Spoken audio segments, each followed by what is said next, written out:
PMC News, informação que gera valor.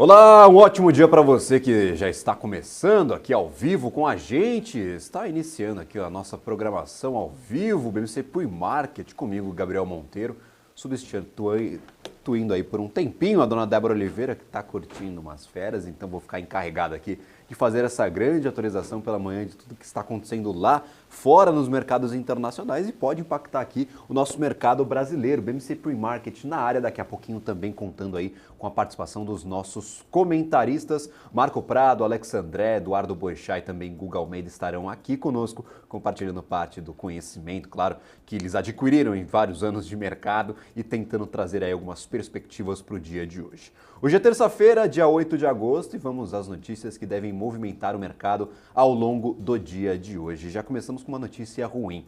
As bolsas na Ásia fecharam majoritariamente em queda nesta manhã, parcialmente por conta da divulgação dos dados da balança comercial da China para o mês de julho, que vieram bem abaixo do esperado. As exportações no mês caíram 14,5% contra uma previsão de 12,5%. As importações que chamaram ainda mais a atenção do mercado e preocupam investidores do setor de commodities. A expectativa do mercado era por uma queda, ainda em patamar negativo, mas uma queda de 5,1% nas importações. No entanto, a queda foi muito maior que isso e chegou a 12,4% no mês. Hoje, às 22h30, também teremos acesso aos dados de inflação da China, que devem movimentar o mercado e trazer um panorama sobre a demanda interna do país. Então, um dado bem ruim, deve fazer bastante preço negativo aí na nossa bolsa de valores, principalmente a setores voltados a commodities e commodities tanto agrícolas, a gente tem ali a soja como base, mas principalmente commodities energética e também o minério de ferro. Vale pode sofrer no dia de hoje. Ontem conseguiu virar para o positivo, conseguiu pegar um pouco de fôlego ao final das negociações. No entanto, essa notícia é bem ruim para a Vale, que demanda demais do mercado chinês para as suas exportações. A China recebe muito produto da Vale. Então, com essa alta participação da China na receita da Vale, a gente pode sim ter um impacto direto com esse dado que foi bem ruim. Claro, a gente está olhando para o passado, para o mês de julho, mas não dá expectativa positiva alguma. Uma queda de 12% nas importações, bem acima do esperado pelo mercado. A gente sempre fala daquela distinção do mercado físico para o mercado especulativo do minério de ferro. O especulativo pode até estar dando alguns sinais de recuperação, mas é o mercado físico que toca, claro, os resultados operacionais dessas companhias aqui do Brasil e que exportam seus produtos planeta. Então, dado ruim, a gente fica no aguardo. Hoje às 10 horas da noite tem os dados de inflação da China, devem impactar o mercado apenas no pregão de amanhã e claro, a gente pode ter uma dinâmica, uma dimensão maior de como está o consumo interno da China.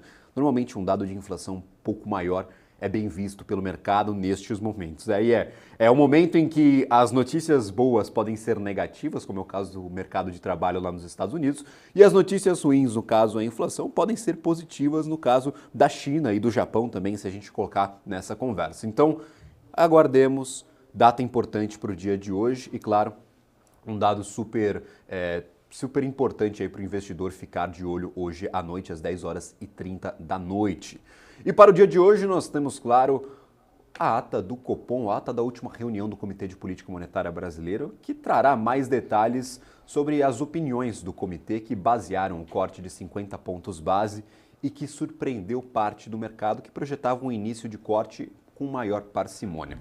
O documento deve ajudar o mercado a equalizar as suas expectativas para as próximas reuniões do comitê, já que a curva de juros aponta para uma postura ainda mais agressiva já na reunião de setembro com corte de 75 pontos base. A gente viu aí o mercado a termo, os traders, olhando para a reunião de setembro falando, vamos ter um corte ainda maior. Lembrando que para essa reunião de agosto, nós já tínhamos as expectativas do mercado traçadas. Os economistas, a maior parte deles estava bem dividido, mas a maior parte apostava nos 25 pontos base, mas o mercado futuro já estava dando um corte de 50. Vamos ver, claro, se o Copom vai se equalizar a curva, vai se equalizar ao que o mercado está pedindo, ou, claro, vai seguir o ritmo que já foi traçado no comunicado do mercado, que já contratou novos cortes de 50 pontos base para as próximas reuniões até o final do ano. Então, eu trago daqui a pouco o compilado dessas informações. A ata do Copom já foi divulgada há poucos minutos atrás,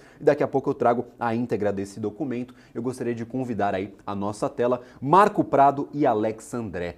Marco, Alex, tivemos uma bomba aí neste mercado internacional que pode mexer com a bolsa ao longo de todo o dia, que foram os dados de importação da China. A exportação veio até um pouco pior do que esperado. Agora, a importação foi catastrófico. A expectativa era 5, veio 12, então muito acima do estimado, e que pesa, claro, para o mercado de commodities, no caso, a nossa base aqui para o mercado financeiro brasileiro. Marco, como é que recebeu esses dados? A gente deve sentir isso ao longo do dia, né? Gabriel, bom dia, Alex, e bom dia para você que está assistindo o pré-market. Pois é, né, veio bem ruim o dado principalmente de importação da China, né? E o Brasil aqui importa os três principais produtos que o Brasil importa para a China. Primeiro a soja, o segundo minério de ferro, então o Vale deve ser impactado com isso também.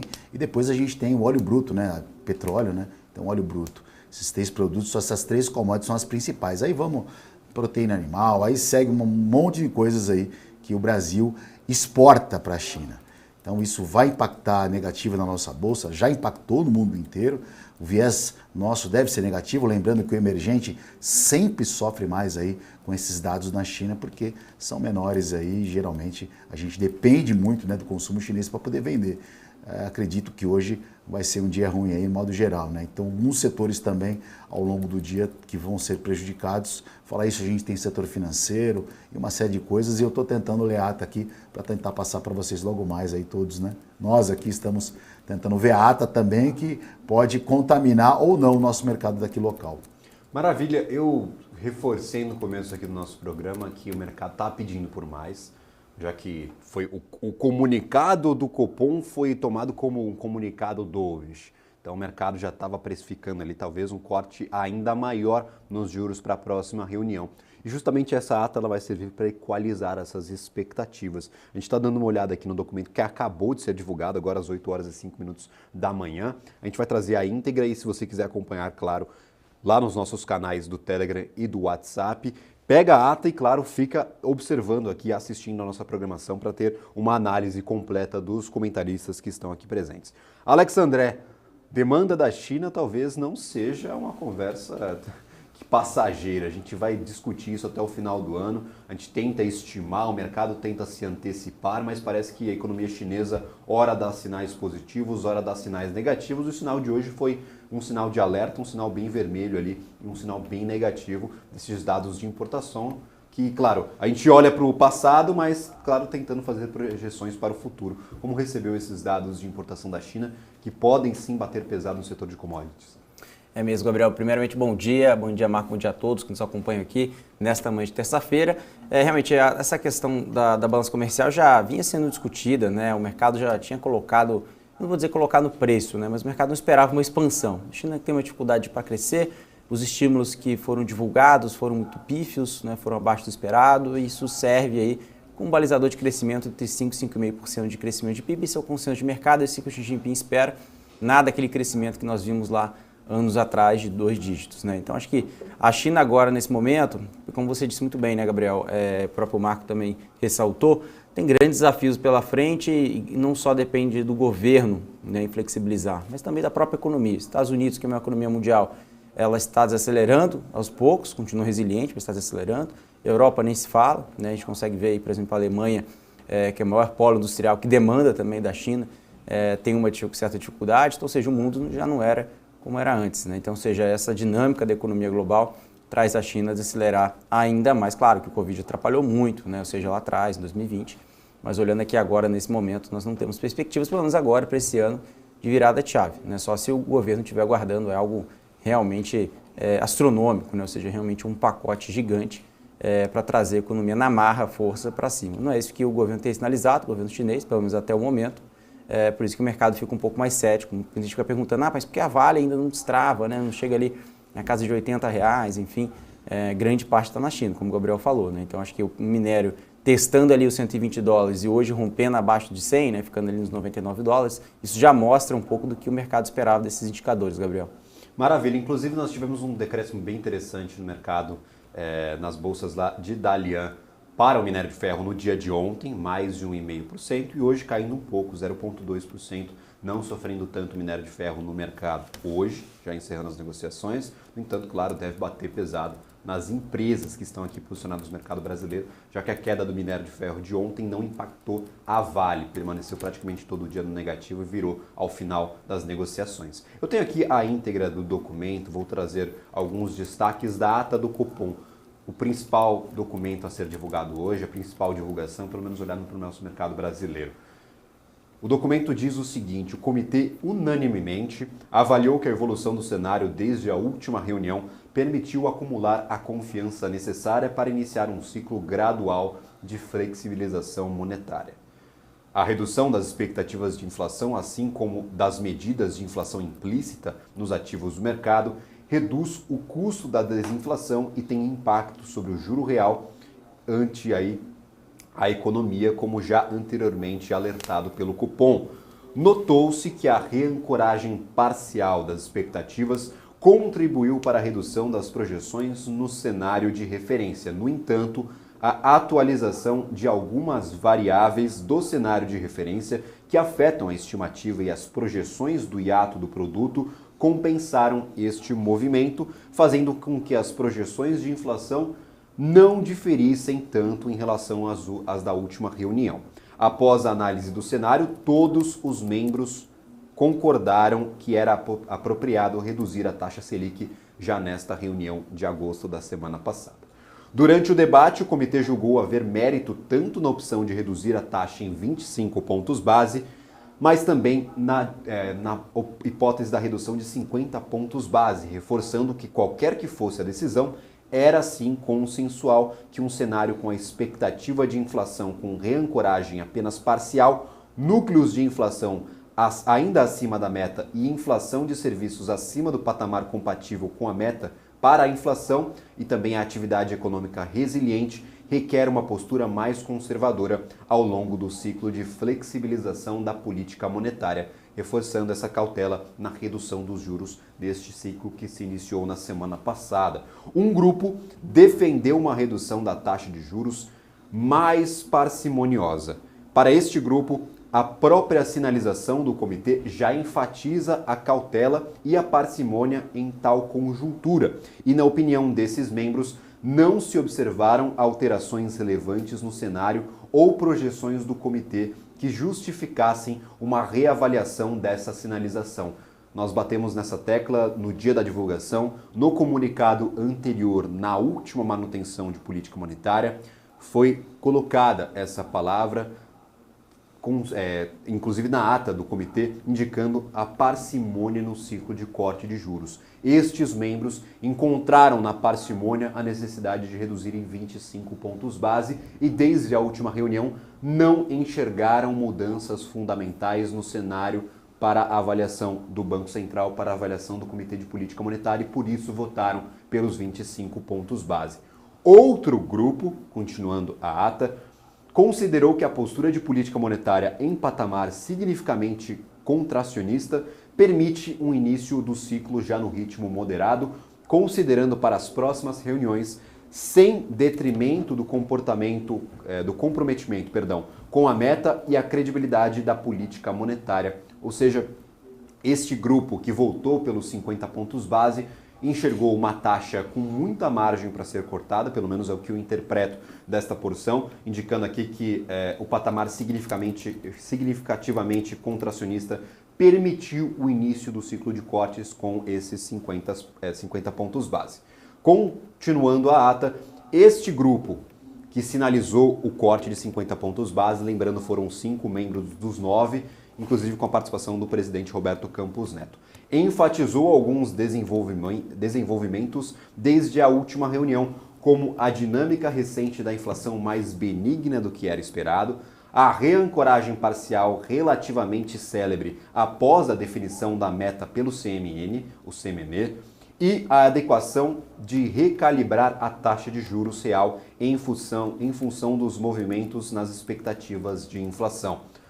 Com a relação aos próximos passos, os membros do comitê concordaram unanimemente com a expectativa de cortes de 50 pontos base de 0,5 ponto percentual para as próximas reuniões e avaliaram que esse é o ritmo apropriado para manter a política monetária contracionista necessária para o processo desinflacionário. Avaliou-se ainda que não há evidências de que esteja em curso um aperto além do que seria necessário para a convergência da inflação para a meta e que o cenário ainda inspira cautela, reforçando a visão de serenidade e moderação que o comitê tem expressado. O comitê julga como pouco provável uma intensificação adicional do ritmo de corte de juros, do ritmo de ajustes, já que isso exigiria surpresas positivas substanciais que elevassem ainda mais a confiança na dinâmica desinflacionária prospectiva. Então, o comitê dizendo abertamente na sua ata que os próximos cortes terão a mesma magnitude, 50 pontos base, e que é muito difícil nós termos os 75 pontos base ou uma aceleração nesse ritmo de corte de juros, já que não temos, até este momento, surpresas significativamente positivas. Eu gostaria de trazer os nossos comentaristas aqui à tela. Nós temos aqui um comitê batendo forte nessa questão, pontuando esses 50 pontos base, de certa forma frustrando parte do mercado que já estava precificando 75 para as próximas reuniões, inclusive para a reunião já de setembro. A gente deve ter alguma mudança na curva de juros ao longo do dia de hoje. Eu gostaria de trazer aí o Marco Prado, como recebeu essa ata, o comitê explicando os dois pontos de vista, tanto de 25 pontos base quanto de 50, e dizendo que é unânime esse ritmo de 50 pontos base para as próximas reuniões. A ata foi muito congruente com a decisão do Banco Central na semana passada. Ele havia já sinalizado as possíveis cortes de 0,50 nas próximas reuniões, né? Como ele acabou de salientar agora na própria ata. A gente percebe, eu estava lendo aqui também em conjunto contigo, que ainda o cenário externo preocupa, porém, os bancos centrais do mundo inteiro estão conduzindo a meta de inflação, estão em busca, tentando deixar, né, essa meta da inflação, Estados Unidos, Europa, o próprio Brasil, e que o setor agrícola aqui foi o primordial aí para a arrancada, né, dessa sequência agora de corte, né, para a decisão, já que tivemos aí um setor, primeiro trimestre, os dois primeiros trimestres da agricultura brasileira, elevando o PIB também, aí, podendo permitir um corte de juros não mais efetivo, mas pelo menos aí deixando a Selic aí na casa de 11,5, 11,75 no final desse ano, né? Já que a projeção era anteriormente 12. Então, está muito em linha. Eu acho que é um movimento tranquilo, cadenciado, não é nenhum corte muito expressivo. Lembrando que lá fora a gente ainda está no movimento de possibilidades de alta. Então o Brasil está na contramão do mundo, isso é bom, né? Mostra que a economia realmente aqui, pelo menos, está tentando entrar nos eixos, assim como outros países emergentes, como México e Chile também. Então, assim, a gente percebe que é um movimento diferente no mundo, né? Os países emergentes estão conseguindo sair na frente dos países desenvolvidos, o que é um bom sinal, né? Será que chegou a nossa hora? Maravilha. Alex André, um ritmo de parcimônia, no entanto, já ditado aqui. A batuta está batendo, falando aí sobre 50 pontos base já para próximas reuniões.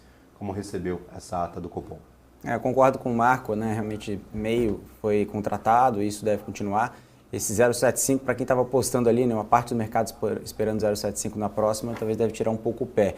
Conservadorismo é o nome do jogo por parte do Banco Central, mas não tanto assim, né? Antes a gente estava falando de 0,25, acho que meio está de bom tamanho, pelo menos agora. Precisa de mais confiança, né, por parte do Banco Central para aumentar esse, né, para pisar no acelerador em relação ao corte de juros. Eu vejo como neutro, né, ou seja, não vejo aí um grande otimismo no sentido de otimismo sim, flexibilização monetária, isso sim, o Banco Central vai cortar mais juros, isso é bom para a Bolsa, bom para os ativos, mas a gente sabe que ele está pisando em óbvio, ou seja, ele não está realmente 100% confiante, está fazendo isso devagar, né, perene, consciente, racional. Então isso, na minha opinião, isso também é necessário aqui no Brasil, o Marco falou isso muito bem, né, estamos ao contrário, está totalmente ciclo ao contrário do mundo inteiro, né? Estados Unidos está discutindo se vai subir mais 0,25 ou se vai continuar com juros mais altos por mais tempo, e a gente já está cortando. É claro que os mercados emergentes têm essa dinâmica, é um dos primeiros mercados que sobem juros antes dos outros economistas, também são os primeiros a cortar. Então a gente tem fazido a lição de casa, tá, em relação a esse cenário, Gabriel. Eu vejo isso como neutro, tá, uma leitura.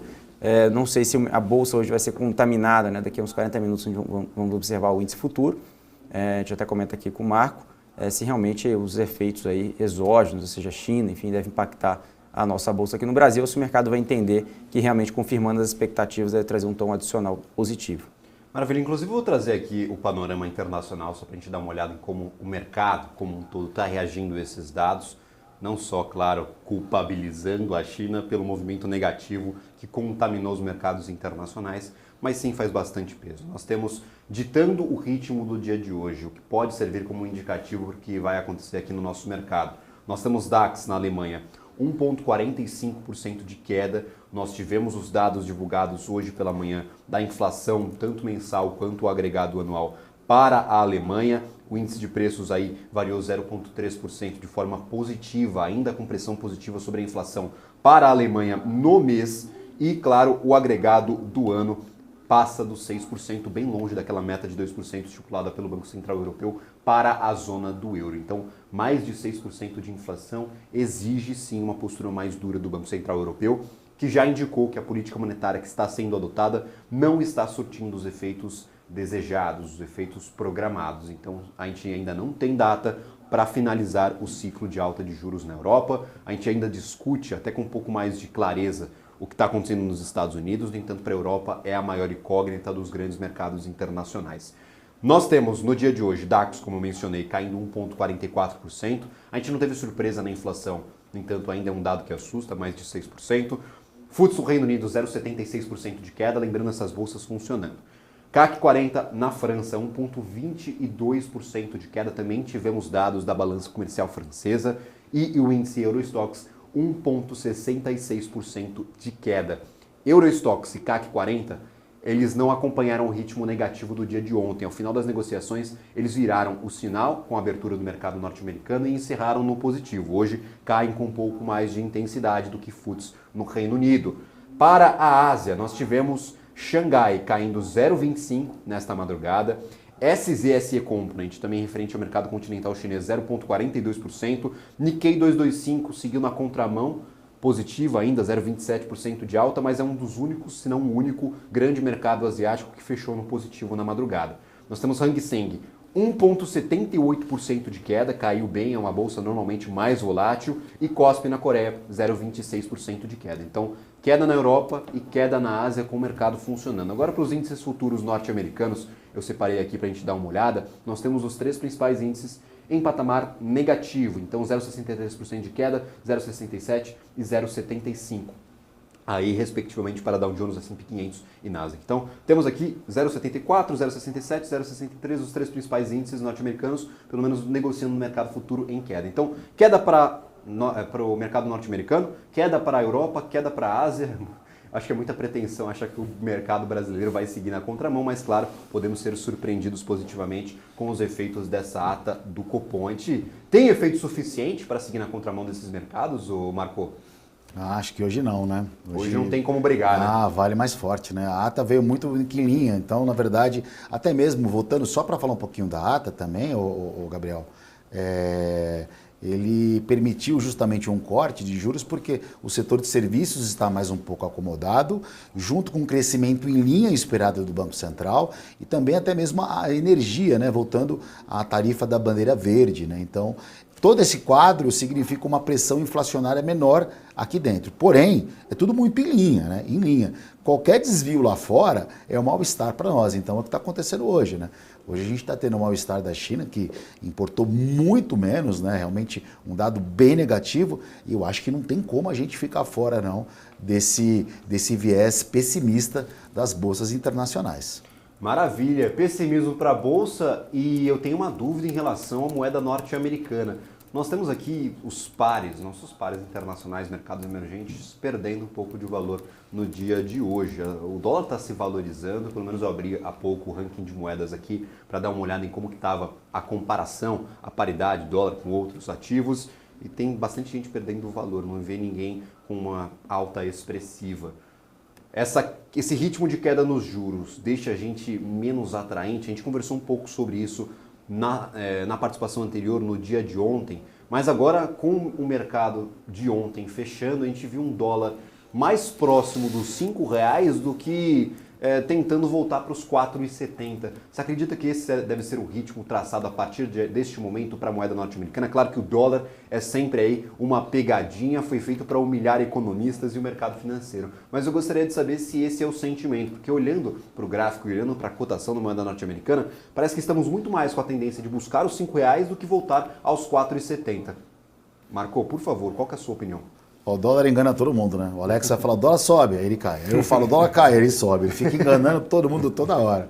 Mas o dólar está mais próximo de 5 agora. Não que ele vá trabalhar acima. Acho, olha, até é difícil arriscar, né? Mas eu acho que ele não se sustenta acima de R$5. Tanto que a operação de alguns bancos que eu acompanhei ontem subiu, vendeu, né?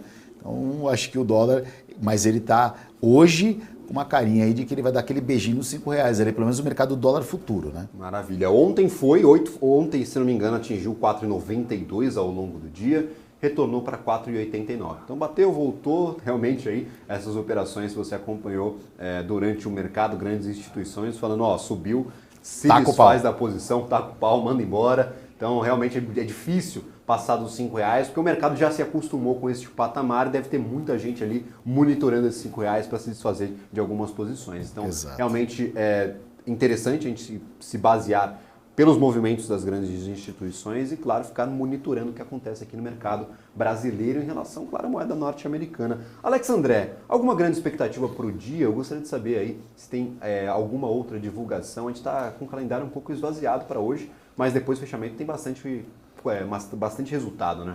Exatamente. Esse tema de expectativa para abertura, o Gabriel, eu coloco do Itaú, né? O resultado de Itaú, que veio muito bom, né? Veio acima das expectativas do mercado, que confirma aquilo que a gente vem falando, né? Ou seja, Bradesco, Santander tinha a perspectiva que sim, performar abaixo da expectativa, principalmente o Bradesco, que a gente observou aí um ROI, né, de 11% ROI, Itaú 20,9%. Então, ou seja, a diferença de índice de rentabilidade, mostrado, claro, uma safra, né, de crédito, uma carteira de crédito muito melhor, mais saudável, então isso repercute em rentabilidade. Isso também, claro, se traduz em prêmio, né? Então, hoje o mercado deve observar com bons olhos esse resultado de Itaú, na minha opinião. E resultados, né, Gabriel? Você estava comentando de resultados, né? Hoje nós teremos bastante, né? Hoje teremos no fechamento, né? Cury, 3R, CVC, Melius, Fras-le, Eternit, Movida, Valide, Ejuei, Quero, TOTS. Então, vários resultados para hoje que a gente tem para comentar ao longo da programação. Divulgando, né? Divulgando muita divulgação e lembrando, a gente reforça essa posição de Itaú em disparidade com outros bancos, vai ser o assunto do nosso segundo bloco, a gente vai com um rápido intervalo, mas não saia daí, o BMC Pre-Market volta em instantes com, claro, toda a expertise dos nossos comentaristas.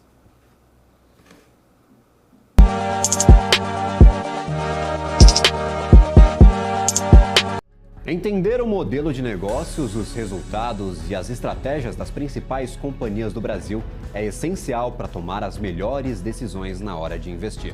E é isso que nós trazemos no BMC Business. Entrevistamos os CEOs e diretores das principais companhias de capital aberto do país. Eu sou o Gabriel Monteiro e encontro você no BMC Business todas as terças e quintas, às 22 horas, aqui na BMC News. BMC News. Informação que gera valor.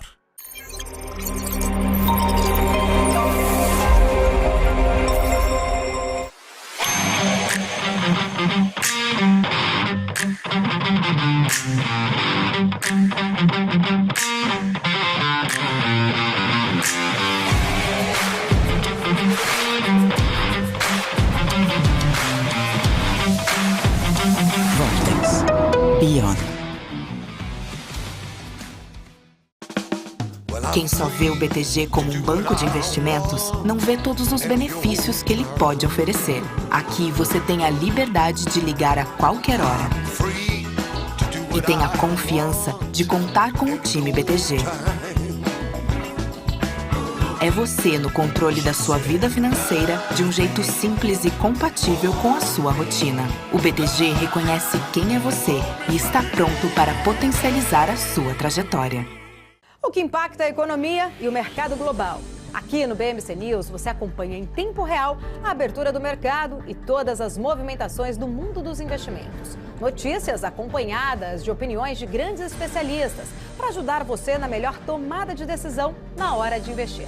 Eu, Paula Moraes, estarei com você de segunda a sexta, às 9h30 da manhã, no BMC News. BMC News. Informação que gera valor.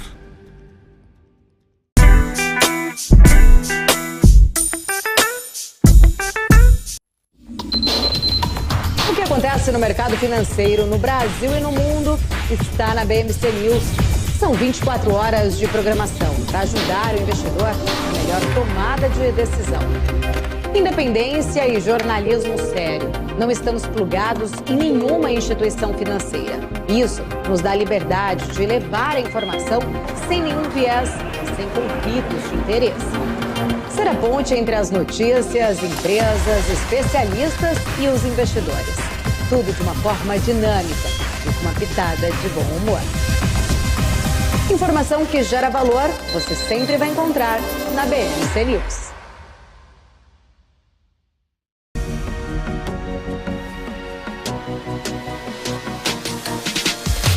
BMC News. Informação que gera valor.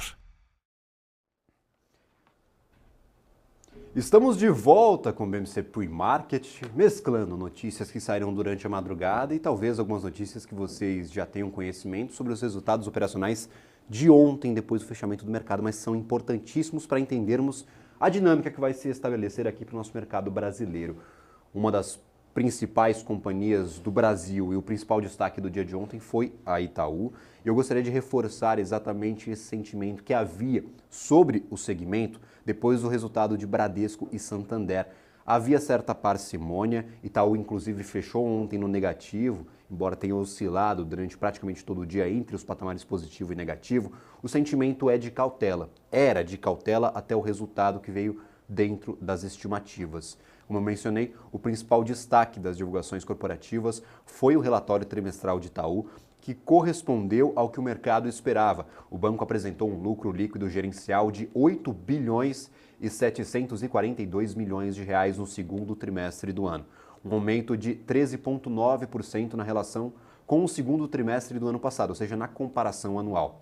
Na comparação com o trimestre anterior, com os 3 primeiros meses do ano, o lucro subiu 3,6%. Apenas o desempenho positivo no comparativo já distancia o banco dos seus pares, que viram os resultados recuarem em média 40%. Então nós tivemos Bradesco e Santander em média recuando 40% nos seus lucros, o que é sim impressionante, já que Itaú aumentou o lucro na comparação com o ano passado em mais de 10%. A carteira de crédito do banco também cresceu 6,2% na comparação anual, impulsionada pelo crédito a pessoas físicas. A inadimplência subiu 0,3 ponto percentual e fechou o período em 3%. Já as despesas com provisões a devedores duvidosos subiram 23% e atingiram 9 bilhões e 600 milhões de reais no trimestre. O presidente da companhia reforçou a visão positiva para o segundo semestre do ano. Alex André, resultado de Itaú. Não surpreende, mas é um grande alívio para o mercado que estava, sim, apreensivo com esse setor financeiro aqui no Brasil. Exatamente, Gabriel. O mercado estava apreensivo com o setor de bancos, mas a gente tem que separar essa visão, né? Eu estava até comentando anteriormente aqui no bloco anterior, e até mesmo em outros programas, até mesmo junto com o Marco, e também com outros comentaristas em relação a essa visão, né? Não só a visão da análise técnica, ontem eu estava comentando com o Garuf, e o Garuf também concordou comigo, né? O long and short entre Itaú e Bradesco, né? Isso nós montamos até uma operação ontem, Gabriel, de long and short, Itaú contra Bradesco lá na Sara Invest. Isso a gente já tinha uma opinião que eu era o conselho de mercado, né? Inclusive até saíram matérias de jornais dizendo sobre isso, né? Ou seja, Santander, Bradesco com dificuldade de rentabilização do seu portfólio e Itaú sendo Itaú. Itaú não é Bradesco, né? A gente sempre fala essa frase e Bradesco tem uma dificuldade muito grande de voltar a níveis de rentabilidade. É claro que agora, né, a gente vê a linha de seguros crescendo, também vemos aí a parte de cartões, então, ou seja, a gente tem toda uma parte aí, né, ou seja, a parte de portfólio de Bradesco que pode sim crescer, pode rentabilizar, mas o mercado não gostou do quê, Gabriel? Do guidance. o guidance foi revisado para baixo de Bradesco. E do Itaú, o guidance manteve. Em grande parte, o guidance de Itaú se manteve. Então, ou seja, trouxe previsibilidade para o mercado. Então, acho que isso traz aí uma diferencial muito grande. Ou o Itaú, de duas perguntas, né? De duas ou uma. Ou o Itaú merece mais prêmio do que o Bradesco, ou o Bradesco, né, necessita aí, cair mais, né, ou seja, digo, o seu preço em relação ao Itaú. Ou seja, esse gap precisa, né, ele aumentar tanto de um lado quanto para o outro. Eu acredito mais na primeira opção, que é o Itaú, né, se valorizar ainda mais em relação ao Bradesco com os preços de tela atual. Essa é a minha opinião, Gabriel. Lembrando, nós tivemos no ano passado, eu estou um pouco ruim de memória aqui, Alex André, mas tivemos a oferta de Nubank, que foi precificado acima de Itaú. Então, ou Itaú está muito subvalorizado, ou Nubank foi, à época, muito valorizado, eu tenho essa concepção, ou Bradesco e Santander estão negociando em patamares que não deveriam em paridade com o Itaú. Então, alguma coisa tem que acontecer nessa relação, né, Alex? Então, é super importante a gente ter essa dimensão, enquanto o Itaú está aumentando o seu lucro, aumentando carteira de crédito, aumentando guidance, Bradesco e Santander estão tendo problemas operacionais. E justamente essa questão do seu público, do público ao qual é destinado o serviço destes bancos, é importante tanto na tomada de decisão de investimentos, mas principalmente na operação dessas instituições financeiras. Gostaria de convidar aqui a nossa tela para complementar essa conversa o senhor Eduardo Boechat, analista de mercados da Active Trades, e o senhor Guga Almeida. Muito obrigado pela participação de ambos, é sempre um prazer tê-los por aqui. E agora me recepcionando no pre-market, vocês já estão velhos de casa aqui no programa, eu estou chegando agora, muito obrigado aí pela participação e por me receberem aqui no pre-market. Pô, pra mim, um prazer. Bom dia a todo mundo. Tamo junto, Gabriel. Vamos pra cima. Alex, Guga. Ver o que vai rolar no mercado hoje. Maravilha. Guga Almeida, muito obrigado pela participação. Bom dia, Gabriel. Um ótimo dia a ti. Eu gostei do senhor, Gabriel. O senhor com meus cabelos brancos aqui. Eu tenho problemas de linguagem, viu, o Guga Almeida? Eu chamo todo mundo de senhor. Até o Alex André, que está próximo aqui da minha idade, vai ser senhor daqui pelas próximas semanas. Eu tenho alguns vícios de linguagem que são difíceis de serem consertados. Guga, já queria começar aproveitando a sua expertise da utilização do gráfico para fazer algumas análises. Nós temos esse setor bancário, nós já demos uma olhada no setor bancário há algumas semanas, mas estamos aqui no centro das informações que estão sendo divulgadas. Santander e Bradesco já divulgaram, Itaú divulgou ontem, mas ainda não repercutiu no mercado. Tirando o resultado um pouco da banca, eu gostaria de comparar esses ativos. Como que o senhor está enxergando essa relação, já que os resultados foram tão díspares, vieram em tão disparidade, porque é realmente muito impressionante a gente ter bancos aí que, teoricamente, negociam em paridade nos seus valores de mercado, mas que têm as suas operações totalmente distintas, Guga. Pois é, né? As operações distintas e principalmente a cultura, né? Eu acho que um grande diferencial, eu acho que a gente consegue ver nas instituições são as culturas que acabam as instituições financeiras, né, tendo que viver devido toda a burocracia que se tem dentro de uma instituição financeira, né, devido todo o compliance que se tem dentro de uma instituição financeira, devido a todas as estruturas que eles acabam tendo que desenvolver de sistemas, até mesmo para gerenciar todo o controle de risco que cada uma das instituições financeiras possui.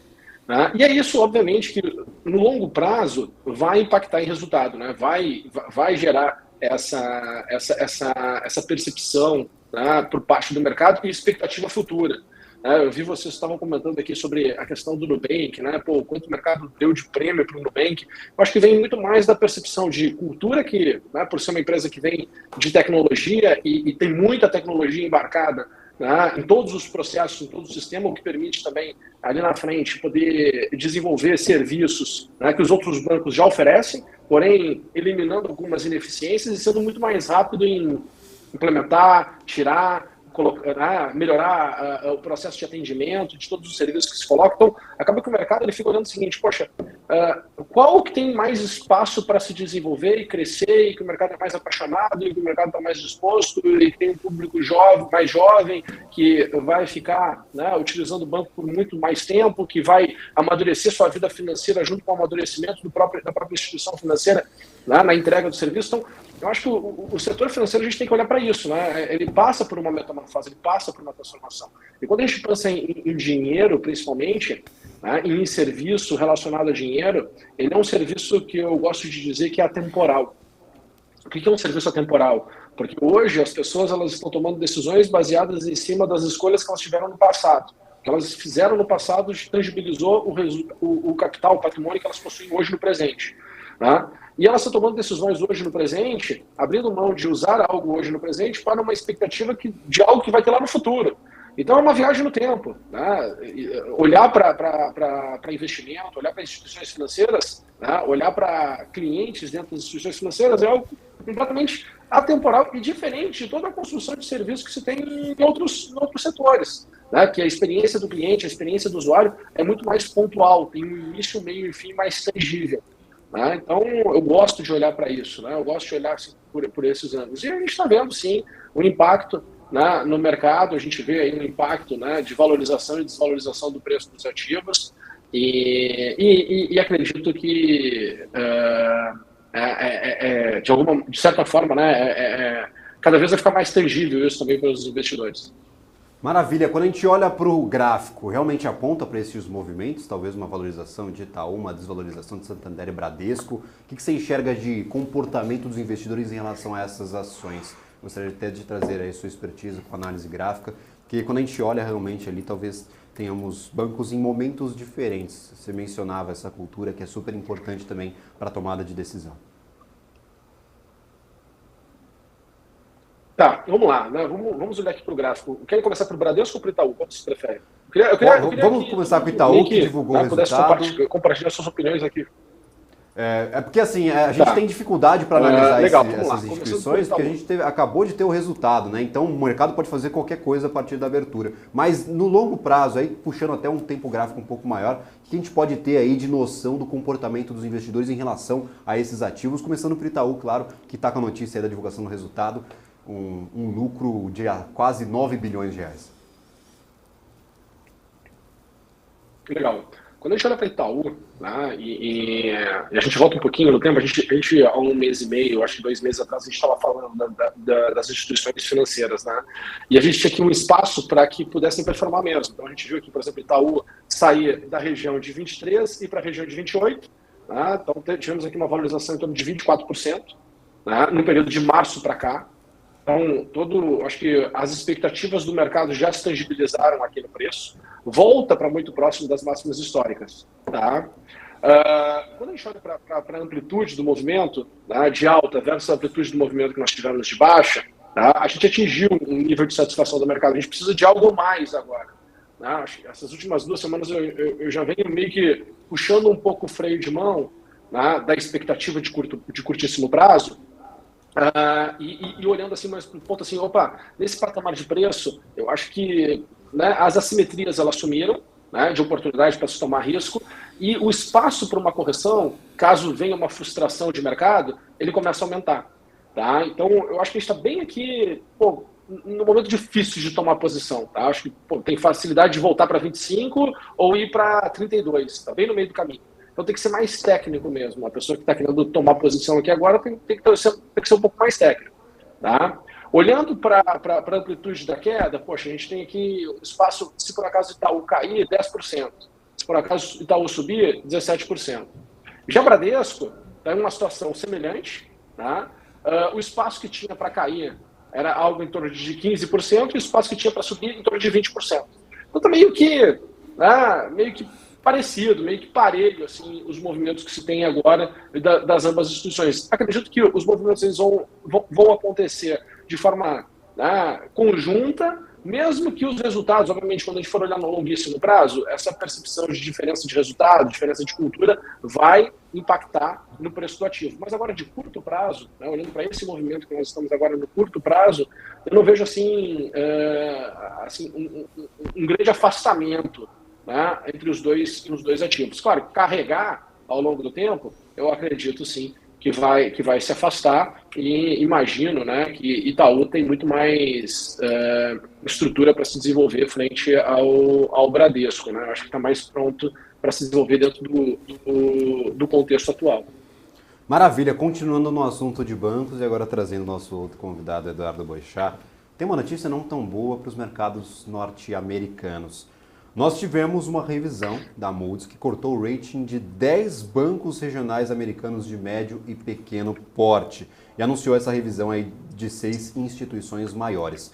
Entre estes estão o US Bancorp, o Bank of New York Mellon, o State Street, o Northern Trust. A agência de classificação aí de risco afirma que o setor bancário segue vulnerável após a crise que levou à quebra do Silicon Valley Bank. Então nós temos uma notícia negativa aí para quem estava, se não se segurando, mais animado com o setor bancário internacional. O que a gente pode ter de noções aqui no Brasil? A gente tem uma dinâmica completamente diferente. Nosso setor bancário praticamente passou ileso por essa crise. Mas na Europa e nos Estados Unidos nós sentimos bastante. E mais uma notícia que corrobora, claro, negativamente para a participação do setor bancário aí na composição dos índices. Eduardo. Então, cara, o negócio do setor bancário é que normalmente não tem um banco só que está com problema, né? Quando o negócio é mais estrutural, né? Então eu acredito que deve ter mais. É que é uma caixa preta, a gente não sabe o que está acontecendo, né? Os números não são claros, enfim, não são divulgados. Provavelmente tem mais bancos na mesma situação, talvez um pouco melhor do que Silicon Valley, do que o outro lá que quebrou também, americano, lá me lembro o nome do outro banco lá também, que foi incorporado pelo JP Morgan. Enfim, acho que pode ter mais gatos aí dessa tuba aí mais para frente. Eu não sou muito otimista com o setor bancário americano, não. Pelo menos no curto prazo. Agora, notícias ruins para o mercado internacional como um todo. A gente teve balança comercial da China que não veio em linha com o esperado, até caiu bastante a questão da importação, que afeta mercados emergentes, exportadores de commodities, inclusive. Agora, essa notícia sobre o sistema financeiro. A gente pode esperar um dia ruim aí para o mercado internacional, né, Eduardo? Eu acho que a notícia mais importante do dia é a questão lá da China, de balanço comercial. Os números vieram bem piores do que o esperado, mas bem piores do que o esperado. S&P também já cai, enfim. S&P já está caindo bastante. Eu acho que a gente deve ter um dia ruim aqui no Brasil. Acho que a gente vai ter dias ruins. Graficamente, eu acho que a Bolsa tem bastante espaço para cair, o dólar tem bastante espaço para subir. Não vejo com muito otimismo os próximos dias aí, não, o próximo período. Acho que não temos que ficar muito otimistas, não, porque provavelmente a gente vai ter algum movimento de correção lá fora e vai impactar aqui também. Enfim, quem tá comprado, acho que pode botar suas barbas de molho aí e começar a se preocupar com seus estoques. Maravilha. Inclusive, eu queria trazer esse comparativo e discutir com quem está aqui presente. Nós temos hoje os índices futuros norte-americanos caindo, perdendo valor. Tem essa questão dos bancos, tem a questão da importação da China, cenário internacional um pouco em defasagem. Nós temos ontem o mercado internacional que foi majoritariamente negativo em disparidade com o mercado norte-americano. O mercado norte-americano subiu bastante, 1,16% de alta para Dow Jones, 0,9% para S&P 500 e Nasdaq ficou um pouco abaixo, 0,61%. Mas eu trago essa temporada de resultados para a mesa. Nós temos uma temporada de resultados que surpreendeu bem positivamente. Mais de 80% das empresas aí, dos principais índices, dos índices mais tradicionais norte-americanos, vieram com resultados acima das projeções. Quem preocupou um pouco foi tecnologia. O que a gente coloca agora na balança para decidir o futuro do mercado, principalmente olhando para Estados Unidos, mercado internacional? É o cenário macroeconômico defasado? São esses resultados operacionais das companhias que ainda estão fortes, pelo menos no mercado tradicional? O que você enxerga, Eduardo, dessa relação? Como fazer essa balança? Como que o investidor decide para onde ir? A empresa está reportando um bom resultado, o cenário macroeconômico está até desgastado, a gente não tem tanta perspectiva positiva. Qual a sua balança? Como fazer esse equilíbrio aí na hora de tomar decisões? Os resultados lá fora vieram mais ou menos melhores, né? Eles vieram melhor do que o esperado, mas, puxa, isso aí nós discutiu aqui algumas vezes aqui no programa. Impressionante como normalmente os analistas lá erram para baixo, né? Normalmente os resultados sempre vão para cima, é impressionante. Mas o fato é que os lucros das empresas caiu no trimestre, comparado com o trimestre anterior. Caiu, acho que 5%, alguma coisa parecida com isso, de um trimestre para o outro. O lucro geral das empresas, depois de reportado agora os resultados.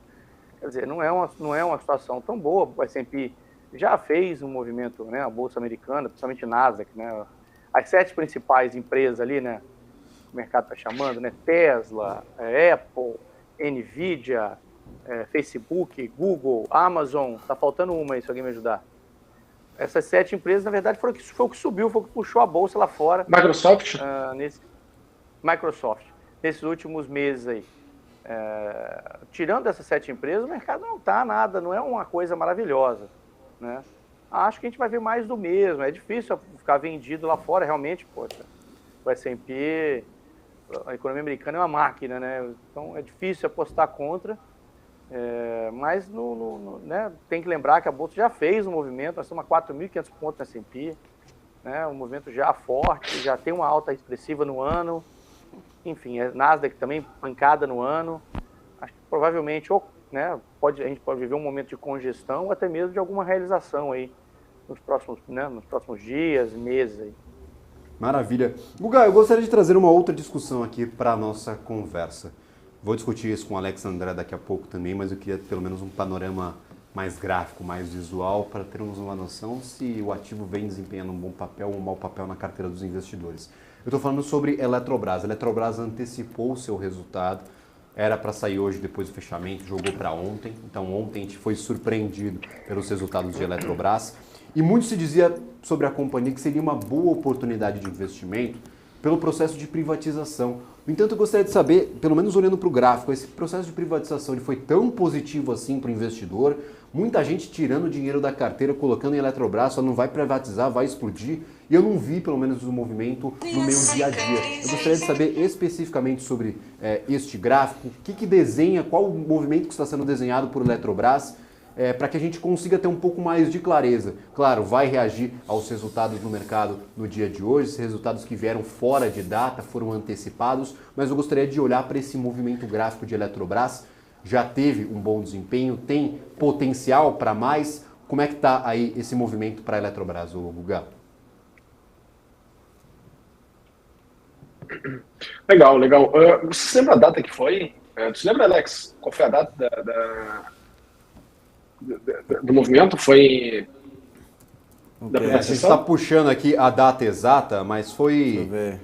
Opa, o Alex já está puxando ali a data no computador, mas creio que tenha sido no começo do ano passado, né, Alex? Alguma coisa parecida. Vou ver se eu acho aqui. Foi dia 14, deixa eu ver aqui, foi 14 de junho de 22. 14 de junho do ano passado, ou seja, exatamente um ano atrás praticamente. 14 de junho. Exato. Olha só, olha que interessante, porque eu fiz esse pedido, tá? Só para a gente olhar aqui, se posicionar aqui no gráfico e ver o quanto o mercado valorizou versus desvalorizou. Tá? Então, a gente teve esse movimento aqui no 14 de junho do ano passado, o mercado sobe 16% em 90 dias, olha que interessante, né? E aí depois ele cai 34%, né? Do topo ele chegou a desvalorizar 43%. Tá? Então, assim, por que mostrar isso, né, para o nosso público? É para o público ter mais consciência nos próximos movimentos que acontecerem, para ver se de fato a gente tem espaço para upside, para ver se de fato a gente não está comprando alguma coisa cara, para a gente tomar cuidado, né, às vezes, nas expectativas excessivas, né, que possa se gerar em cima de alguma narrativa que a gente começa a trazer como verdade para simplificar algo que, querendo ou não, é complexo. O movimento do mercado financeiro, ele é algo complexo. A capacidade das empresas entregarem valor ao longo do tempo é algo complexo também. Né? Cada vez mais a gente tem mais concorrência também por ativos. Eu acho que lá fora a gente consegue ver isso com mais clareza. Né? Um mercado mais maduro, mais sofisticado. A gente começa a perceber que tem mais dificuldade também de sofrer por muito tempo alguma correção, principalmente em ativos que têm, né, opcionalidade, capacidade de transformação, capacidade de se moldar ao longo do tempo, de se internacionalizar, de expandir de forma global. Então, a gente percebe que o mercado ele cada vez está mais voraz, né? E aquilo que a gente tinha como verdade no passado não se tangibiliza em verdade no presente. Tá? Então, Eletrobras, depois dessa correção, né, a gente acabou fazendo aqui todo o movimento de corretivo, a gente voltou aqui para os patamares das mínimas, né, do início de 2022, né, em Eletrobras, e agora o papel volta a tentar subir. Tá? Ele volta a tentar subir. Só se perguntar assim, poxa, Guga, é um cenário que tu acredita que tá com uma margem de segurança para comprar? Não. Né? Bom, mas quer dizer que não vai subir? Também não. Tá? Eu acho que o papel tem capacidade total de voltar aqui para 51,40 e, quem sabe, né, potencializando o movimento e até mesmo a 65. Tá? E até mesmo a 65. certo? Só que tem uma confusão aqui de curto prazo. Né? Eu acho que a gente está numa confusão aqui de momento de curto prazo do mercado, que, querendo ou não, vai respingar em Eletrobras. Tá? Então, havendo esse respingo em Eletrobras, eu acredito que é muito mais uma chance, né, para o investidor tomar posição, é muito mais uma chance para o investidor tomar posição do que ficar com medo. Eu acho que a Eletrobras corrigindo nesse patamar de preço que nós estamos agora, é sim para, né, se posicionar para mirar ali pelo menos os R$ 51,40. Tá? Então, é bem importante assim, esse momento aqui da Eletrobras. Tá? Eu fico confiante em procurar posição lá. Maravilha, Guga. Expectativa para o dia. Já estamos encerrando aí a participação para esse segundo bloco. Daqui a pouco eu vou chamar um intervalo comercial. Mas eu gostaria de saber de ti o que vai estar monitorando neste dia. É um dia pouco movimentado. Eu gostaria de saber de expectativas. O que vai monitorar ao longo desta terça-feira? Como que está aí a tua agenda? O que vai ficar de olho ou não ao longo do dia de hoje? Gostaria de expectativas. O que o investidor pode ficar atento ao longo deste dia?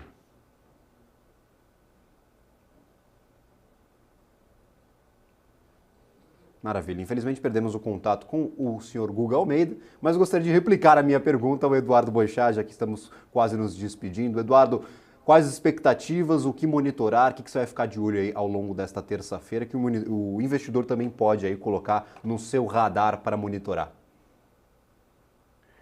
Só um pouquinho antes de responder, né, complementando ali a Eletrobras. A Eletrobras tem um movimento forte até a eleição. Depois da eleição, com a vitória do PT, Petrobras cai 40%, com o discurso principalmente do atual presidente, de que vamos reestatizar a empresa, vamos não sei o quê. Isso aí ajudou a fazer o papel cair. O assunto está meio morto nos últimos meses, acho que explica a recuperação do papel ali no curto prazo. Nos últimos meses ele recupera um pouco. Acho que o assunto ficou um pouco morto, mas pode ser ressuscitado a qualquer momento esse assunto. Então, acho que quem for operar pela Eletrobras tem que ficar muito esperto.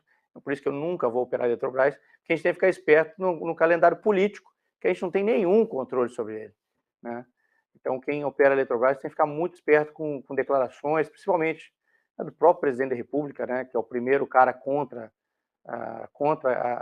o processo de privatização da empresa, e o que pode ser feito para desfazer isso. Com relação ao mercado, cara, acho que a expectativa ainda é com relação ao CPI na quinta-feira, que é o dado mais importante da semana, a agenda muito calma, mas acho que hoje vai dar uma sacudida, tem chance de dar uma sacudida no mercado, dólar abrir para cima, a bolsa abrir caindo, por conta de China. China impacta muito a gente hoje em dia, né? O minério nem caiu tanto durante a noite, está $103, mas também está $103, né? Enfim, Vale também tem tudo para responder negativamente também o que aconteceu na China hoje, e a dinâmica do mercado lá fora, que eu acho que pode estar mudando. Enfim, espero um pouco de volatilidade, um pouco de piora no dia, e no decorrer do período também. Eu acho que eu estou mais pessimista aí com o índice, e principalmente com o dólar. Acho que a gente vai ver o dólar ir para 5, né, no à vista, né, o dólar comercial ir para 5, operar no 5, rompendo o 5, ele tem um ponto no 5,15. Eu acho que é ali que eu estou mirando, que eu acho que ele pode ir. Na Bolsa tem um ponto a 113, 114 mil pontos, e o seguinte é 105. Então, caso piore bastante, a gente volta para 105. São esses dois, os dois principais níveis de preço aí no índice, e os dois principais ativos aí para a gente acompanhar no mercado brasileiro. Maravilha. Beleza, galera? Obrigado aí. Obrigado pelo dia, pela participação, e vamos em frente. Maravilha, eu gostaria de agradecer imensamente Eduardo Boechat, Guga Almeida pela participação no dia de hoje, compartilhar aí parte do conhecimento, parte da rotina com o investidor que nos acompanha. Muito obrigado mesmo pela participação de ambos. A gente vai para um rápido intervalo agora, a gente continua o BMC Pre-Market até, claro, às 9h30 da manhã. Tem abertura aqui dos índices futuros daqui a pouquinho, faltam poucos minutos, apenas um minutinho para começarem a negociar aí tanto o índice futuro brasileiro quanto o mercado aqui relacionado ao câmbio. Então, na volta do intervalo, a gente já dá um panorama de como que a Bolsa está amanhecendo nesta terça-feira. A gente vai para um rápido intervalo, não sai daí, daqui a pouco tem mais BMC Pre-Market.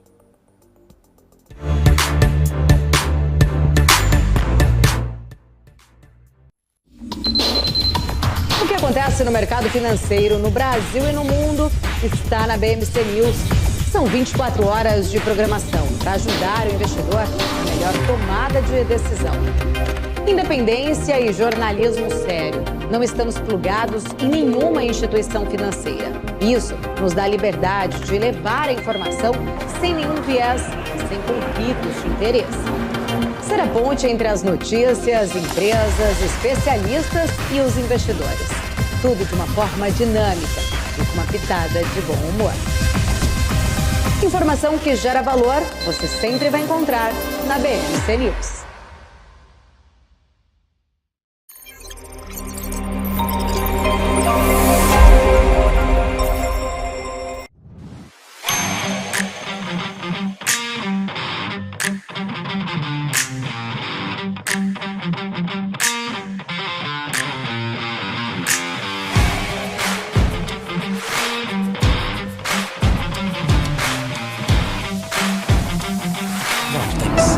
Beyond.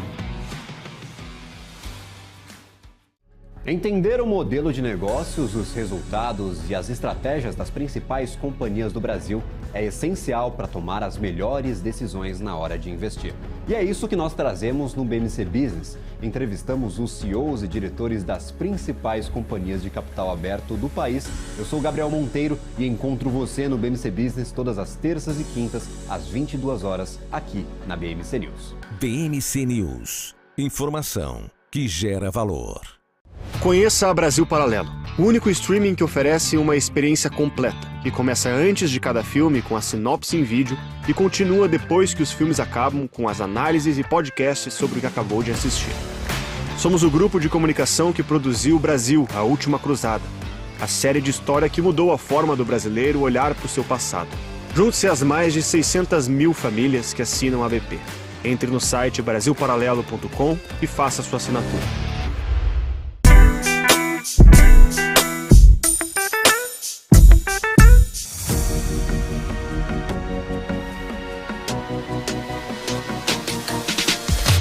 BMC News. Informação que gera valor.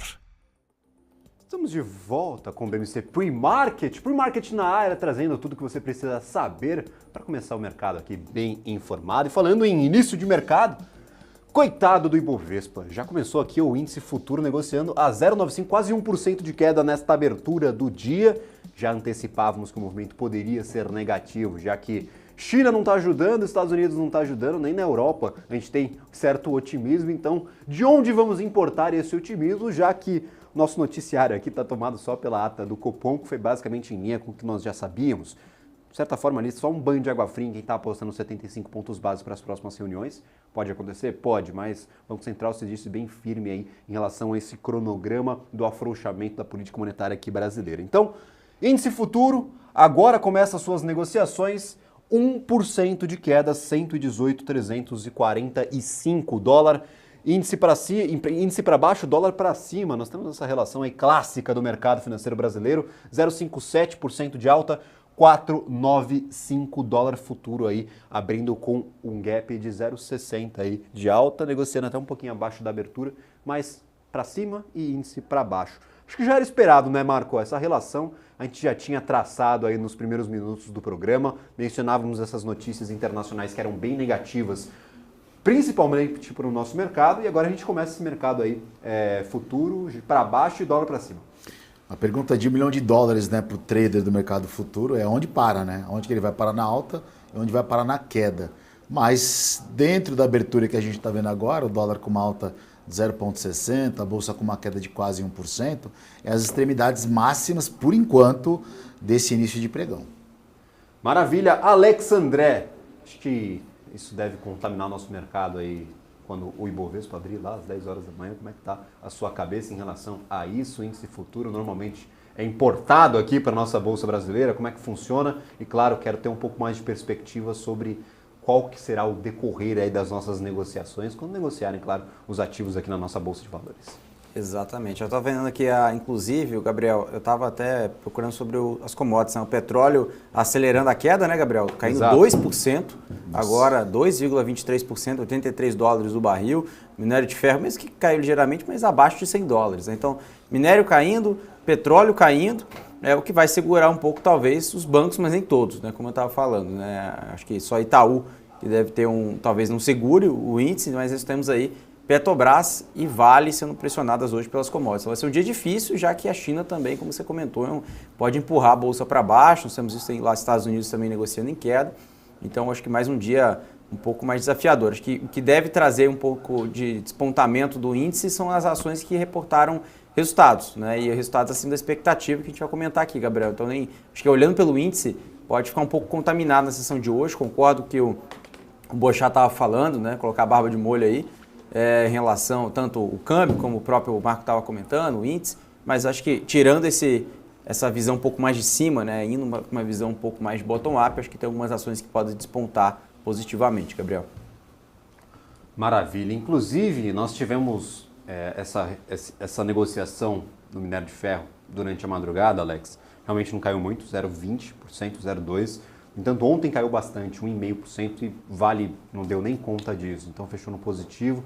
O minério estava caindo no mercado lá em Dalian, então 1,5%, Vale fechou no positivo. Hoje uma queda um pouco menor, mas a perspectiva ditada pelo mercado chinês foi um pouco mais negativa. Então, mesmo que o minério tenha se sustentado, 0,2% de queda, como o Alex mencionou ali, próximo dos 100 dólares, é sim importante ficar atento a essa expectativa de demanda, que a China não dá nem conta aí de que a gente precisa disso para o mercado financeiro brasileiro aqui funcionar, principalmente pelo peso de Vale e Petrobras. Lembrando que não é só Vale, a China também importa bastante petróleo. Então é super importante ficar também atento às ações de Petrobras, já que o petróleo recua bastante, tá? E tem, claro, essa perspectiva um pouco mais negativa de demanda chinesa para commodities a partir deste momento. A gente olhando para um mês atrás, para julho, no entanto, dito um pouco do que pode acontecer futuramente. Eu mencionava essa relação de Vale com o mercado chinês, mas há outro assunto que permeia as discussões sobre Vale, que é a indicação da possível presidência, da futura presidência da companhia.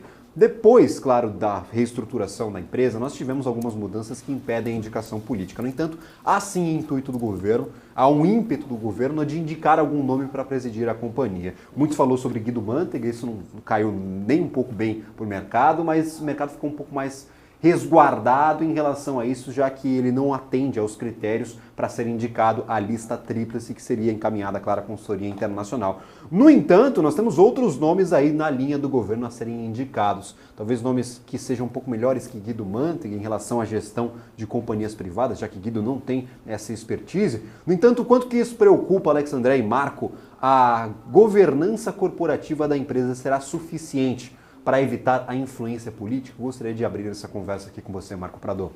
Vou mandar meu currículo para lá aí, viu, meu? Tô quase Olha mandando só. meu currículo, porque Guido Mantega, o Guido não tem a menor condição, né? É claro que vai ter que colocar o nome de peso aí, a companhia, uma das principais companhias, a principal do Brasil aí, junto com o Petro, uma das principais do mundo, mineradora do mundo, tem que colocar alguém com barganha. Tem que começar a fazer igual a seleção brasileira, sabe? Começar a contratar técnico gringo, né? Contrata um gringo para tocar a companhia se não tiver ninguém competente. Eu acho pouco provável que não tenha um brasileiro competente para tocar essa companhia. O problema é coincidir com o governo, né? Maravilha. Inclusive, coloca o interino também, já que a seleção brasileira está fazendo isso aí. Coloca um cada semana, vê quem gere melhor. Se conseguir ali Coloca segurar o semana, a Glaze uma semana, depois coloca o Guido no Mantega na outra semana, vai colocando o pessoal da galera do PT, ver o que É a direção rotativa, não tem aqueles programas de CEO por um dia, ô Marco Prado? Vamos abrir essa vaga de CEO por um dia para Vale, para fazer essa no aprendiz, rotatividade. manda os caras lá no aprendiz lá, bicho. Exato. Pegar o presidente da Vale no aprendiz lá com o Roberto Justo. Maravilha. Inclusive, eu gostaria de trazer outro setor que era muito esperado que tivesse uma reação positiva, até este momento não demonstrou grande ímpeto depois do anúncio do corte dos juros, que é o setor de varejo. Nós tivemos hoje pela manhã as vendas do varejo em julho de 2023, que caíram 0,7%, descontada a inflação em comparação ao mesmo mês de 2022. Esses dados são do índice Cielo de Varejo Ampliado, ICVA. O macrosetor de serviços foi um dos mais responsáveis por puxar o resultado para baixo. A queda foi de 5,2%. Os segmentos com os desempenhos negativos também foram aí impactados pelos bares e restaurantes, veterinárias e pet shops, também setores de estética e cabeleireiros. De forma geral, o resultado foi prejudicado pelo efeito do calendário. Ao comparar com o mesmo mês do ano passado, julho teve uma sexta-feira a menos e uma segunda-feira a mais em 2023. Tradicionalmente, segundo, claro, o indicador, a sexta-feira é um dia mais forte para o varejo, em especial o setor de serviços. O macrosetor de bens não duráveis foi o único setor que cresceu no mês, com uma alta de 2%. Postos de combustíveis e supermercados, também hipermercados, estão entre os segmentos que mais colaboraram para esse resultado positivo. Então, vendas do varejo caindo 0,7%, e eu gostaria de trazer esse assunto aí para falar sobre o resultado de uma companhia em especial. Nós tivemos a Vivara. Vivara, interessantíssimo resultado, aumentou margem, aumentou as vendas nas mesmas lojas, inclusive vendas em novas unidades. Alex André, é um setor do varejo que a gente já diz há muito tempo ser mais resiliente por ser mais focado ali em classe média e classe alta. Como recebeu esses resultados? É uma opção para quem busca uma alternativa no setor de varejo? Vivara, com resultados interessantes na noite de ontem. Exatamente, estava até vendo aqui o press release da Vivara, veio muito bom mesmo, né, Gabriel? A discussão do mercado que eu estava vendo com os analistas ao longo da noite era a questão do valuation, né? Ou seja, do valor de tela da companhia, dados de destaques, porque a companhia sempre é bem precificada, né? Não tem outro peer para ser comparado exatamente como a Vivara faz. Você tem peer não listados, que também são concorrentes diretos, Monte Carlo, por exemplo. Mas quando a gente observa aqui, né, nós vimos aqui um crescimento de receita bruta de 20% comparado ao trimestre do ano anterior, vendas digitais crescendo também muito forte, mais de 50% também comparado à mesma base de comparação aqui, vendo same-store sales das lojas físicas também num patamar até saudável, né, receita líquida saltando de 469 milhões para 559 milhões, como eu falei, EBITDA também, crescimento de quase 40% de EBITDA, crescimento de margem EBITDA de 24% para 28%. Então, ou seja, realmente a companhia tendo um crescimento muito forte do seu top line e aumentando também a geração de caixa operacional, né, saindo ele de 5 para 21%. Então, ou seja, um crescimento muito forte. Então, lembrando, a companhia não só com crescimento de lojas, né, isso também foi um fator importante, né, porque a companhia conseguiu também reportar bons resultados. Eles adicionaram 14 novas lojas, né? Então, ou seja, a gente está falando de 252 lojas Vivara e 84 lojas Life. Então, ou seja, a companhia está crescendo cada vez mais, aumentando a iniciativa de omnicanalidade, ou seja, cresceu mais de 80% as iniciativas de Omni, né? Então, ou seja, em outros meios, comprando em casa, né? Você compra em casa para receber na loja, enfim, toda essa perspectiva, né, de lojas em longo do Brasil. Então, eu acho que a própria Vivara ainda tem um pipeline grande ainda para crescer, tanto Life quanto Vivara. E também atuando aí muito bem no mercado online e também acertando muito no mix de produtos, tá, Gabriel? Então, ela continua sendo uma companhia muito bem tocada, uma companhia que tem resultados bem resilientes, até mesmo na crise, como nós vimos lá do Covid, resultados também seguraram bem. O mercado vem colocando prêmio com isso, né? Como nós não temos um peer, né, exatamente como a Vivara listado, o mercado começa a entender, né, que é um setor um pouco menos volátil, né, mesmo que seja ali um pouco mais supérfluo, mas a alta renda continua tendo aí um fator decisivo em relação ao poder de compra, e isso a gente está transitando aqui nos resultados em relação aos números de Vivara, Gabriel. Maravilha, mercado norte-americano apertando um pouco o passo agora para baixo, viu, Alex André? US 500, indicador caindo 0,83%, e o US-Tech 100 caindo 0,94%, se aproximando aí de 1% de queda. A gente via certa instabilidade desde o começo do programa, 0,6, 0,4, até 0,7 um pouquinho em alguns momentos. No entanto, agora 0,84 US 500 e US-Tech 100, 0,96% de queda. Dólar futuro, R$ 4,95, alta de ainda de 0,66%. Quando a gente olha aqui para o índice futuro brasileiro, 1,1%, sem se movimentar muito neste comecinho de dia. Caiu na abertura, abriu bem para baixo aqui e agora 1,12%, pelo menos se acomodando nessa faixa, já chegou a oscilar para baixo, no entanto retornou aí aos 118,210. Outro assunto que eu gostaria de abordar aqui com vocês é a questão política. Nós temos uma agenda que é extremamente dependente da política, principalmente quando a gente olha para os indicadores relacionados ali ao que está acontecendo no mercado brasileiro, aliado ao arcabouço fiscal, aliado à reforma tributária e agora aliado a alguns programas do governo, tanto para desenvolvimento do setor automotivo, a gente viu alguns meses atrás, e neste momento o Ministério da Fazenda degladiando, aí, propagandeando o programa Desenrola. Foi encaminhado no MP à Câmara e está em discussão, inclusive, um fator que me chamou a atenção, que é a limitação dos juros do cartão de crédito rotativos. Realmente muito altos. A gente tem uma taxa básica de juros que é uma das maiores, se não a maior do planeta. Ali a taxa real próxima de 7%. E os juros rotativos do cartão de crédito, aí é um Deus nos acuda, não tem limite, a gente vai lá para o espaço 300%, 400%. No entanto, eles são altos desta forma porque são créditos ali altamente arriscados e a gente tem no Brasil uma dificuldade de recuperar esse crédito que não é enxergado em outros mercados desenvolvidos pelo planeta. É muito difícil recuperar crédito inadimplente aqui no Brasil. Como vocês enxergam, recebem essas propostas de limitação do juros rotativo do cartão de crédito? Isso seria em parte bem recebido pelo mercado ou é sim uma interferência não necessária na sua opinião, Marco? Seria bem recebido para o consumidor, né? Porque a gente fica na mão dos bancos. Quando você não paga uma fatura por completo, você tem que negociar com o próprio banco, porque não tem como você ir para um terceiro ou um quarto banco para tomar um crédito para pagar a dívida de um outro banco, né? Então, por isso que o banco te estimula, te dá facilidade na hora, ele te empresta o dinheiro de forma imediata, né? Te libera o limite do cartão e te cobra uns juros absurdos. Então, é bem-vindo sim para o consumidor. Eu acho que há tempos, né? Os lucros pelo cartão de crédito dos bancos são excessivos e as cobranças extremamente exageradas. Tem até alguns processos que a gente vê de pessoas entrarem contra os bancos, em processos, né? Com abuso de juros, né? Eu acho que realmente isso tem que ser revisto e cortado, tem que ter uma limitação de crédito de juros aí e até mesmo diminuir o crédito, diminuir o limite do cartão para que a pessoa possa aí não se enrolar nessa bola de neve, que tem gente que se enrola durante anos aí no cartão de crédito e para sair é bem complicado. Maravilha, inclusive, até trazer um caos aqui para o nosso pré-mercado. Em 2020 eu fiz uma prova, Marcou. E aí me perguntaram o seguinte, falaram, Gabriel, qual que é o juro do rotativo do cartão de crédito? Aí tinha algumas opções ali, tinha 20%, falei, 20%? Não é possível. Tinha algumas outras opções, na hora que eu bati o olho no 360%, eu falei, tenho certeza absoluta que é essa opção. Eu nem tive que pesquisar, não tive que ir a lugar nenhum, não tive dificuldade para responder essa questão. 300% já matei na hora o juro rotativo do cartão de crédito. Já estava alto lá atrás, em 2020, em 2019, se não me engano, e agora com taxa Selic explodindo, inadimplência. Mas nem a agiota cobra 300%. Exatamente, não é verdade? Então, 300% na época, muita coisa, realmente absurdo.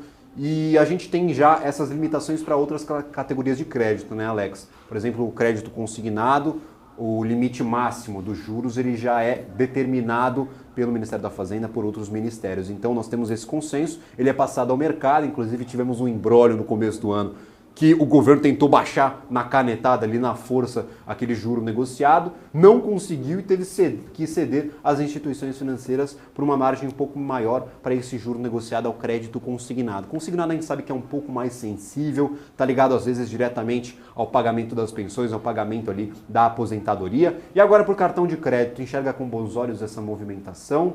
Para os bancos, agora olhando para o mercado financeiro, para longe da visão do consumidor.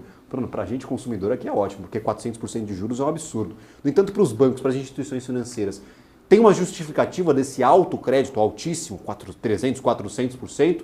Ou você imagina que realmente é necessária uma fiscalização e uma limitação do governo a essas instituições financeiras, que são, claro, algumas poucas aqui no Brasil? O Gabriel, acho que esses juros, né, que é cobrado, tem diversos fatores, né? Acho que isso precisa também, como o próprio Marco falou, precisa ter uma regulamentação sobre isso, né? Porque senão realmente vai ter muitas pessoas querendo abrirem, ter arbitragem contra os bancos, que é necessário, né? Ou seja, esses juros não faz sentido nenhum.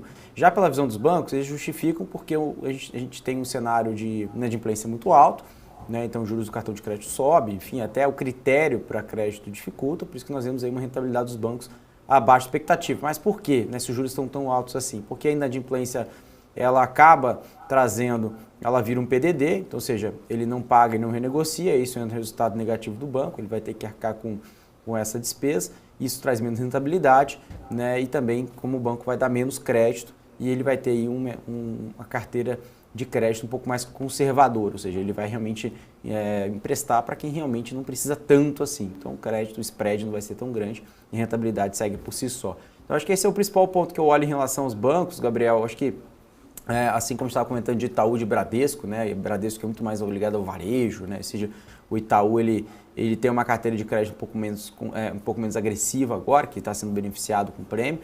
Mas olhando para esse cenário para o consumidor, eu vejo que agora, como eu estava falando, né, de consignado ele tem uma taxa muito melhor, né? Mas nem todos conseguem pegar esse crédito consignado. E o consignado também ele acaba, eu sempre falo assim, né? Vocês têm que todo tipo de crédito tem que usar com moderação. Né, mas o consignado, o próprio mercado de consignado induz, né, o consumidor, né, a se endividar, né, até o limite. Né? Na média, isso eu tenho visto até mesmo uma questão muito apelativa. Né? Claro que tem os interesses de ambas as partes, mas eu vejo que toda essa parte aí do mercado de crédito, o Gabriel, pode se beneficiar com essa queda de juros? Pode sim, mas estruturalmente eu acho que os bancos estão se preparando para um cenário um pouco menos volátil, né? Ou seja, isso tanto nas carteiras de crédito, tanto nos níveis de inadimplência. Não adianta agora o banco observar que os juros vai cair e começar a emprestar doidado, né? Ele vai ter que realmente fazer essa transição de uma forma mais tranquila para realmente os investidores, né, que investem no setor bancário observar esse nível de rentabilidade vis-à-vis aí toda a parte de crédito do banco, né, Basileia, enfim, todo o nível saudável do banco, né? Ou seja, em números que estejam de acordo com as expectativas, com guides, como eu comentei, né? Itaú manteve e Bradesco acabou revisando para baixo. E uma coisa, só para pegar um gancho rapidinho, uma coisa que fica ruim também, Alex, é o banco encaixar um bom pagador, né? Porque o crédito, como fica todo mundo meio que apertado, ter um score muito bom é difícil, né? Exato. Então o banco não empresta para todo mundo não, porque realmente ele vai emprestar para quem não consegue pagar e as famílias endividadas, a bola de neve continua. Maravilha, Marco. Exatamente. Gostaria de agradecer imensamente a participação aqui no nosso programa. Muito obrigado mesmo pela participação de hoje no Pre-Market, trazendo sempre a expertise aí de alguém que está há muitos anos no mercado financeiro. Estaremos amanhã aqui. Bom pregão para todo mundo. Um abraço. Maravilha, um abraço a ti. Alex André, gostaria de tecer apenas algumas expectativas. A gente falou no começo sobre isso, mas eu gostaria de debater aí nessa tecla. Nós temos para hoje, depois da divulgação dos resultados, depois do pregão, na verdade, as divulgações dos resultados. 3R Petróleo, Braskem, CVC, Engie, Gerdau Metalúrgica, Melius, Raia Drogasil e TOTVS. Então, bastante gente aí, pelo menos nesses destaques, nessas empresas que eu destaquei na divulgação, porque lembrando, ao longo desta semana, quase 150 empresas vão apresentar os seus balanços operacionais. Então, muita coisa aí para a gente colocar neste radar, né, Alex?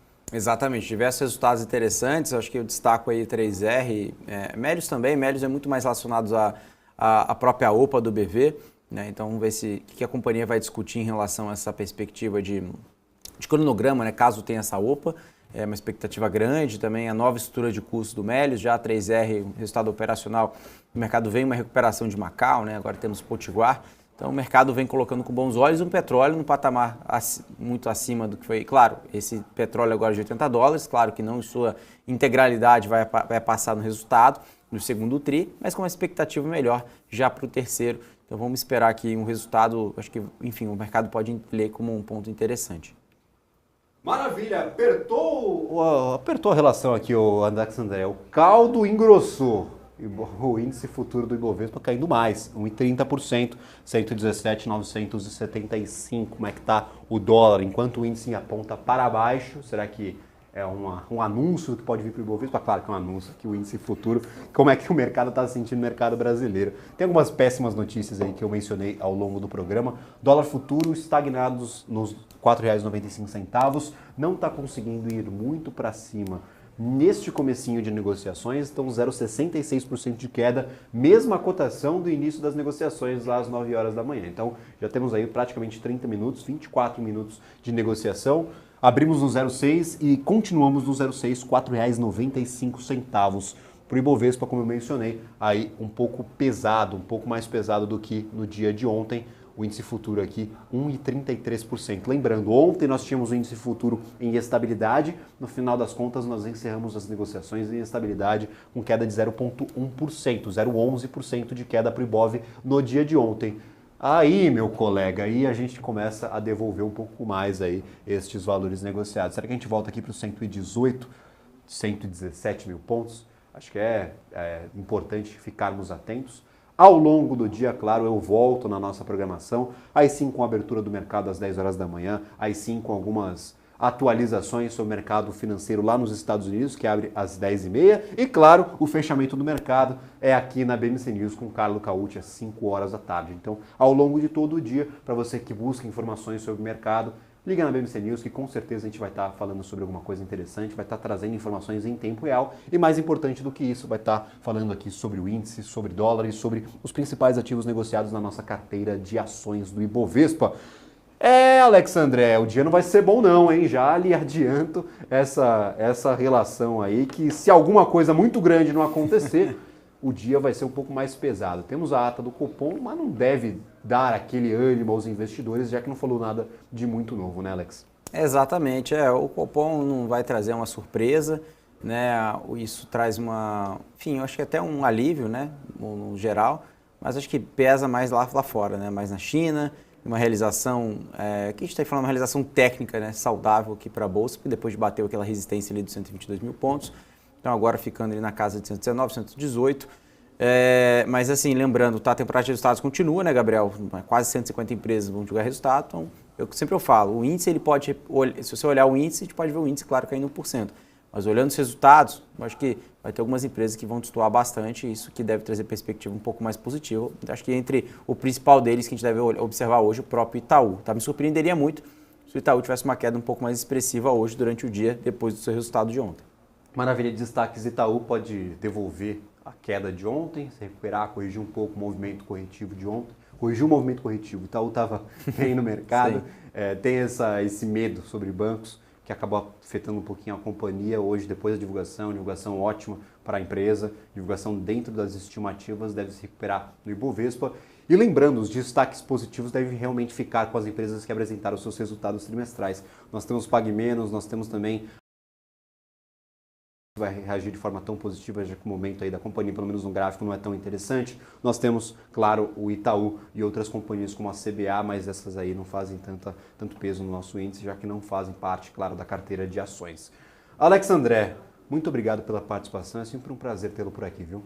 Sempre um prazer, Gabriel. Estamos sempre por aqui toda manhã no Pre-Market. Um abraço, viu? Obrigado. Maravilha, eu vou ficando por aqui, mas lembrando para você que nos assiste, nos acompanha, está nos escutando no caminho para o trabalho, você ainda pode conferir as informações sobre o mercado financeiro em tempo real no nosso portal de notícias www.bmcnews.com.br e também pelas nossas redes sociais pelo @bmc.news. É o @ do Instagram, é o @ do Twitter e se você buscar até nos aplicativos de mensagem, tem equipe da BMC News produzindo informação que gera valor, trazendo tudo que acontece no mercado financeiro nacional e internacional. Estamos no Telegram e também estamos no WhatsApp. Se você está pelo YouTube nos assistindo, é só clicar no link na descrição. Se você nos assiste pela TV fechada, é só, claro, digitar BMC News no Telegram que você pode adentrar o nosso grupo com grandes investidores aí, todo mundo está buscando por informações e que tem uma equipe totalmente dedicada a fazer essas atualizações, inclusive a ata do Copom, saíram todos os destaques lá em tempo real assim que foi divulgado. Então,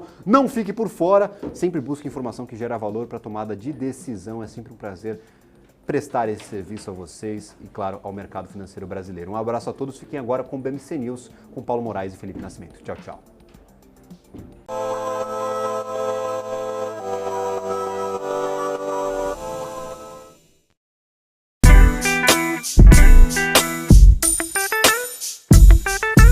O que impacta a economia e o mercado global.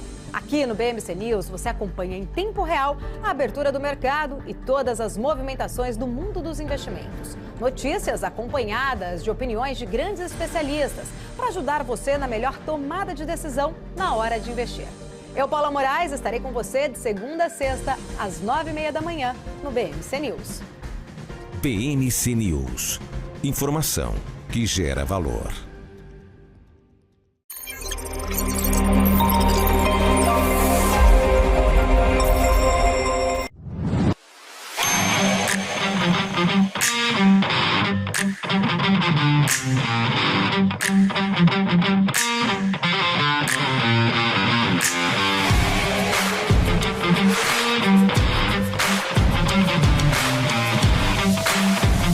Vortex. Beyond. Entender o modelo de negócios, os resultados e as estratégias das principais companhias do Brasil é essencial para tomar as melhores decisões na hora de investir. E é isso que nós trazemos no BMC Business. Entrevistamos os CEOs e diretores das principais companhias de capital aberto do país. Eu sou o Gabriel Monteiro e encontro você no BMC Business todas as terças e quintas, às 22h.